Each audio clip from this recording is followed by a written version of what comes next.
Džusov nastupa baciš flašicu, koja si ti faca, sisurina, mala, smrljiva, mamu ti jebe. Sisa mala, I sad je pobegao kući da drka na YouTube-u, pičkati napravi.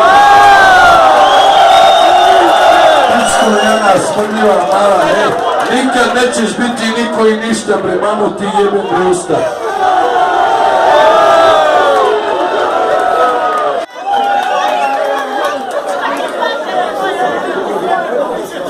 Pičko jedna, mala, smrljiva, jebem te, bre, usta, bre. Ne, šta je Samido, šta je Samido, bre, kao iz mraka, tu kurva jedna mala, bre. Jebem ga, bre, jebem ti, bre, mamu, jebem ti čaleta, babu i dedu, bre. Pičko jedna, došao si da bacaš flašicu iz mraka, siso jedna, 20 godina si živeo da bi ovo uradio, bre, pičko jedna.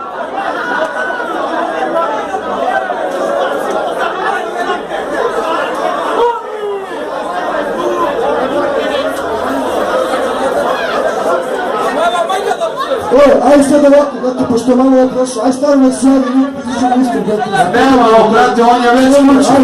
Ne, on je već kući, on je otišao da drka kurac na Park Hub, brate. On je otišao, ako neko poznaje nikad, nego da pozove, neće mu niko ništa, ja sam sam. Ne, on je otišao kući da drka na porniče, brate. Razumeš? Koji kurac, brate? Pare, frajeri koji prave pare, nemaju komplekse. Frajeri, čekaj, šta? Frajeri koji ne prave pare, frajeri koji nemaju ribu, dolaze na nastup i dižu kurac. Frajeri koji nemaju pare, frajeri koji nemaju ribu, dolaze na nastup i dižu kurac.